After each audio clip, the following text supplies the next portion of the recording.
মানসিক পীড়া দিত, মানসিক যন্ত্রণা দিত, আর বলতো ইয়াকুলুনা মাতা হাযাল ওয়াদু ইন কুনতুম সাদিকিন, যে তোমরা যে বলো কিয়ামত হবে, কবে হবে, তোমরা যদি সত্যবাদী হও তাহলে ঠিক করে বলো কিয়ামত কবে হবে। এইভাবে এক এক করে নবীজিকে প্রেসার করে তুলত। নবীজি শুধু বলতেন যে কিয়ামত অতি সন্নিকটে, কিয়ামত আসবে একেবারেই নিকটে। আল্লাহ পাক বিভিন্ন সময় বিভিন্ন আয়াত নাযিল করে বলছেন ইকতারাবা লিন-নাসি হিসাবুহুম ওয়া হুম ফি গাফলাতিন মুরিদুন, যে কিয়ামত অতি সন্নিকটে, মানুষের হিসাব নিকাশের সময় অতি কাছে চলে এসেছে।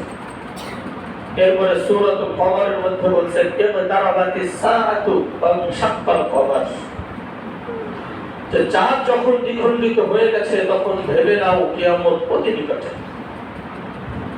রাসূলুল্লাহ সাল্লাল্লাহু আলাইহি ওয়াসাল্লাম একদিন মাগরিবের এক মুহূর্তে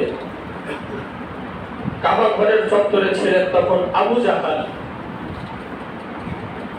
এই আবু জাহালের আসল নাম কিন্তু আবু জাহাল না, তার আসল নাম হলো আবুল হিকাম। হিকাম মানে জ্ঞানী।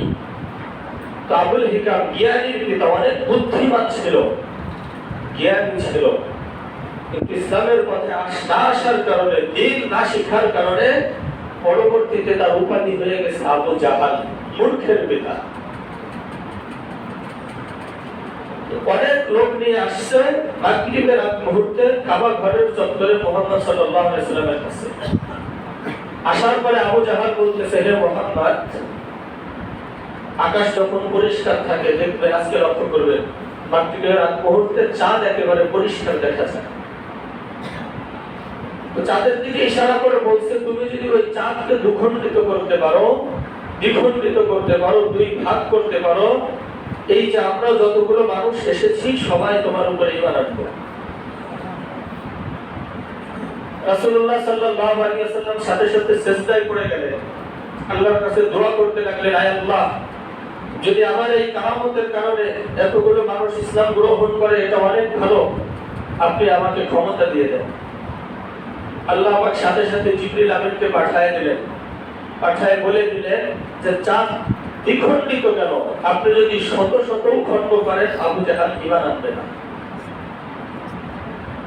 তবে যেহেতু আপনি নবী, আপনার কাছে তারা দেখতে চেয়েছে, আপনাকে আমি ছোট করব না, অপমানিত করব না, আপনাকে আমি চাঁদ দ্বিখণ্ডিত করার ক্ষমতা দিয়ে দিলাম। আপনি আপনার এই তর্জনী আঙ্গুল এটা দিয়ে চাঁদের দিকে এইভাবে ইশারা করেন, সাথে সাথে চাঁদ দুভাগ হয়ে যাবে।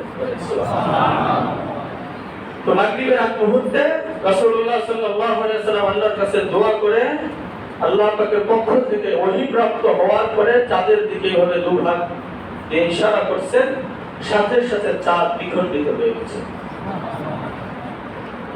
আবু কুবাইস নামক একটা পাহাড় আছে, এই পাহাড়ে এক খণ্ড, আরেক খণ্ডের কোন পাহাড়ে পড়ছে সেই পাহাড়ের নাম কিতাবে পাওয়া যায় না, এক একজন এক এক কথা বলছে।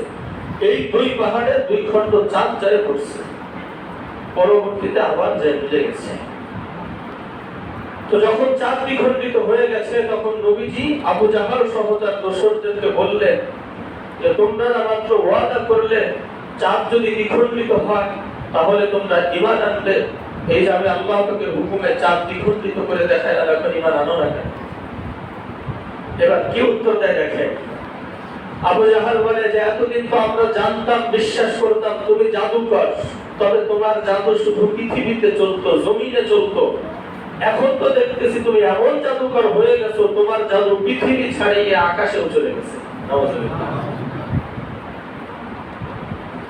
হেদায়েত যদি কপালে না থাকে, হেদায়েত যদি আল্লাহ পাকের কাছ থেকে চেয়ে না নেয়, তাহলে এই যে হাদিস তার বাস্তব প্রমাণ যে স্বয়ং নবীজিও তার জন্য চেষ্টা করলে তার কপালে হেদায়েত জুটবে না। এটা তো আবু জাহালের জন্য চিন্তা। আবু জাহাল কিন্তু নবীজির চাচা ছিলেন, চাচা। নবীজির আরেক চাচা ছিলেন আবু তালেব। এই বেচারার জন্য নবীজি কি পরিমাণ চেষ্টা মেহনত করছে আপনারা ইতিহাস সবাই জানেন, হাদিস সকলেই জানেন। কত রকমের চেষ্টা নবীজি তাকে বলছে, করছে, সর্বশেষ বলছেন শুধু মুখে না বললে একটু ইশারা করে দেখান যে আল্লাহ একজন, আমি তার প্রতি ঈমান আনলাম।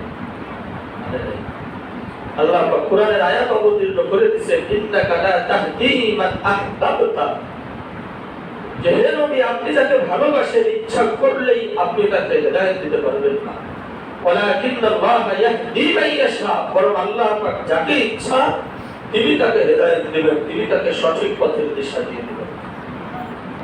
এজন্য হেদায়েত চাওয়া আল্লাহ পাক আমাদেরকে শিখায় দিয়েছেন, ইহদিনাস সিরাতাল মুস্তাকিম। আমরা প্রতিনিয়ত নামাজে সূরা ফাতিহার মধ্যে আয়াত পড়তেছি।